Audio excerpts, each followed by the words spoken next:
বাংলাদেশে বেশ কিছু বড় বড় লঞ্চ আছে যেগুলো আমরা ভালোবেসে বলি বাংলার টাইটানিক। ঠিক তেমনি পারাবাত 12 তার বিশাল আকার, স্টাইলিশ ডিজাইন আর আরামদায়ক সুবিধার কারণে সেই বিশেষ উপাধি পেয়েছে। এটি কেবল একটি লঞ্চ নয়, এ যেন নদীর বুকে ভেসে চলা এক ভ্রাম্যমাণ প্রাসাদ। প্রিয় দর্শক, আসসালামু আলাইকুম। আজকে আমি আপনাদের সঙ্গে শেয়ার করব পারাবাত 12 লঞ্চে ভ্রমণের কিছু সুন্দর মুহূর্ত। বাংলাদেশের দক্ষিণাঞ্চলে চলাচলের জন্য পদ্মা সেতু হওয়ার পর অনেকেই সড়ক পথে যাতায়াত করছেন। আমিও তার ব্যতিক্রম ছিলাম না, কিন্তু দীর্ঘদিন পর আবার লঞ্চে চড়ার সুযোগ হলো। মনে হলো নদীপথ আমার সম্পর্কটা যেন নতুন করে জেগে উঠল। আসলে লঞ্চের যাত্রা মানেই একটা অন্যরকম প্রশান্তি।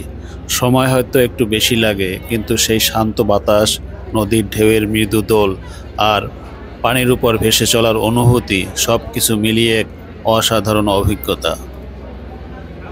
আজকের এই ভিডিওতে আমি আপনাদের পারাবাত 12 লঞ্চের প্রতিটি কোণায় ঘুরিয়ে ঘুরিয়ে দেখানোর চেষ্টা করব।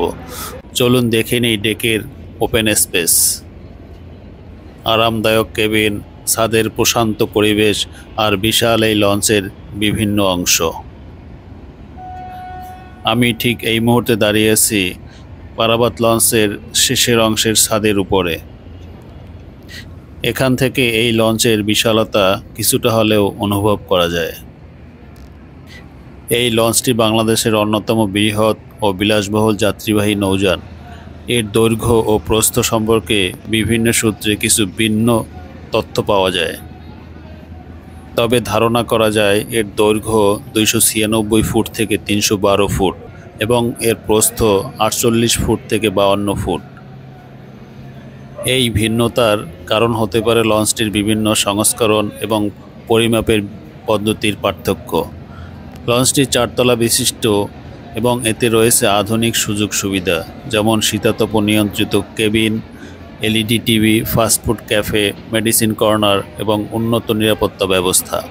এটি ঢাকা-বরিশাল রুটে চলাচল করে এবং যাত্রীদের আরামদায়ক ও নিরাপদ ভ্রমণের অভিজ্ঞতা প্রদান করে।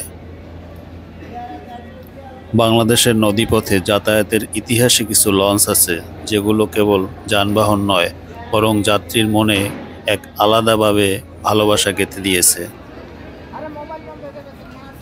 পারাবাত 12 তাদেরই একজন। বিশাল আকৃতি, আধুনিক সুযোগ সুবিধা এবং চোখ জোড়ানো ডিজাইন নিয়ে এটি আজকে পরিচিত বাংলার টাইটানিক নামে খ্যাত। এটি শুধুমাত্র একটি লঞ্চ নয়, এজন্য একটি ভাসমান হোটেল। এখানে রয়েছে ফার্স্ট ক্লাস ও ভিআইপি কেবিন, সুসজ্জিত ছাদ, ওপেন ডেক, রেস্টুরেন্ট, বসার জায়গা ও নামাজ ঘর, পর্যাপ্ত নিরাপত্তা ব্যবস্থা ও পরিষ্কার পরিচ্ছন্ন পরিবেশ। নদীর বুক চিরে যখন এই বিশাল জলযানটি এগিয়ে চলে, তখন অনুভব করা যায় এটি কেবল একটি লঞ্চ নয়, বরং বাংলার নদীমাতৃক ঐতিহ্যের এক জ্বলন্ত উদাহরণ। ঠিক অনেক দিন পরে আবার এই লঞ্চের যাত্রী হতে পেরে খুবই ভালো লাগছে। কবির ভাষায় বলতে গেলে, পদ্মার পাড়ে দাঁড়িয়ে আমি অপলক চোখে তাকিয়ে আছি এই বিশাল লঞ্চের দিকে। নাম তার পারাবাত 12। নদীর হালকা ঢেউয়ের উপর দিয়ে সে ধীরে ধীরে এগিয়ে আসছে, ঠিক যেন কোনো রাজকীয় জলযান নদীর বুকে ভেসে চলছে নীরব মহিমায়। প্রিয় দর্শক, আপনারা দেখতে পাচ্ছেন ভিআইপি কেবিনের ভিতরের দৃশ্য। পারাবাত 12-এ পা রাখতেই চোখে পড়ল এর বিশালতা। 4 তলা বিশিষ্ট এই লঞ্চটি যেন এক ভ্রাম্যমাণ প্রাসাদ। উপরে খোলা ছাদে বসে পদ্মার ঢেউ দেখা যায়, পাশে হালকা মিউজিক আর দূরে মেঘের খেলা, যেন একটুখানি জোছনায় ভিজে যাওয়ার মতো অনুভূতি। পদ্মা সেতু হওয়ার পর সবাই যেন নদীপথ ভুলেই গেছে, কিন্তু আমি ভুলিনি। নদীর বুকে ভেসে চলার সেই প্রশান্তি, বাতাসের শীতল ছোঁয়া আর দূরে ছুটে চলা জলরেখা এখনও আমার মনে গেঁথে আছে। লঞ্চ ছেড়ে যাচ্ছে তার গন্তব্যের ঠিকানায়। রাতে যখন সবাই ঘুমিয়ে পড়ল, আমি ছাদে গিয়ে দাঁড়ালাম। দূরে শহরের আলো মুছে যাচ্ছে ধীরে ধীরে, আর লঞ্চ এগিয়ে চলছে তার গন্তব্যের দিকে। আমি এই মুহূর্তে দাঁড়িয়ে আছি যেখান থেকে নাবিক লঞ্চ পরিচালনা করে, ঠিক তার পাশেই।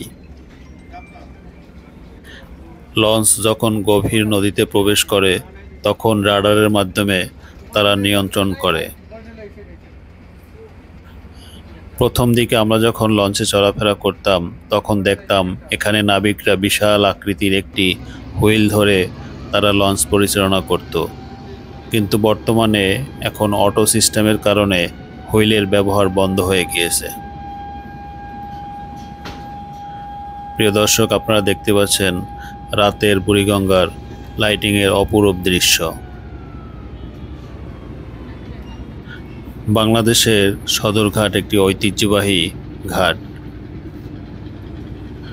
বুড়িগঙ্গা নদী বাংলাদেশের রাজধানী ঢাকার পাশ দিয়ে প্রবাহিত একটি গুরুত্বপূর্ণ নদী।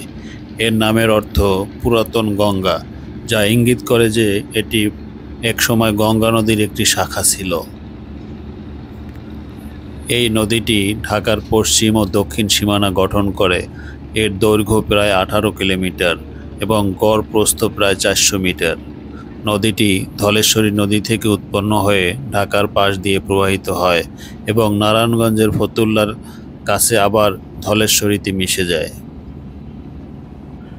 বর্তমানে বুড়িগঙ্গা নদী বাংলাদেশের সবচেয়ে দূষিত নদীগুলোর একটি। শিল্প বর্জ্য, গৃহস্থলী বর্জ্য, মেডিকেল বর্জ্য এবং অপরিশোধিত পয় নিষ্কাশনের কারণে নদীর পানি মারাত্মকভাবে দূষিত হয়েছে। প্রতিদিন প্রায় 21,600 ঘনমিটার বিষাক্ত বর্জ্য নদীতে ফেলা হয়। পারাবাদ 12 লঞ্চের ইঞ্জিন উৎপাদনকারী দেশ হচ্ছে জাপান। মোট হর্স পাওয়ার হচ্ছে 4,400+। এই ইঞ্জিনগুলো আরও কাছ থেকে দেখলে এর বিশালতা বোঝা যায়। পারাবাদ 12 লঞ্চে ব্যবহৃত লো আরপিএম আকাশাকা ইঞ্জিনের গভীর ও মসৃণ শব্দ অনেক যাত্রীর কাছে বিশেষ আকর্ষণীয়। অনেক লঞ্চ প্রেমী এই ইঞ্জিনের শব্দে বিমোহিত হন, যা লঞ্চটির ভ্রমণ অভিজ্ঞতাকে আরও মনোমুগ্ধকর করে তোলে। এই সুবিশাল লঞ্চে 2টি ইঞ্জিন রয়েছে, যার মাধ্যমে এই লঞ্চটিকে পরিচালনা করা হয়। লঞ্চের ঠিক পিছনে রয়েছে ক্যান্টিন। এখানে যাত্রীদের জন্য খাবারের ব্যবস্থা রয়েছে। তবে ভিআইপি কেবিনদের যাত্রীদের জন্য উপরে আলাদাভাবে খাবারের ব্যবস্থা করা হয়। আপনারা হয়তো অনেকেই জেনে থাকবেন এই লঞ্চে যাত্রীদের পাশাপাশি বিভিন্ন ধরনের ভারী মালামাল পরিবহন করা হয় এবং লঞ্চের ডেকে নিচে অনেক মালামাল পরিবহন করা হয়। এই সুবিশাল লঞ্চে সরকারি অনুমোদিত ধারণ ক্ষমতা মাত্র 1350 জন। তবে বিশেষ করে ঈদ বা ছুটির মৌসুমে লঞ্চটি অনুমোদিত ধারণ ক্ষমতার চেয়ে অনেক বেশি যাত্রী বহন করে থাকে। আজকের জন্য খোদা হাফেজ। দেখা হবে পরবর্তী কোনো ভ্রমণ ভিডিওতে।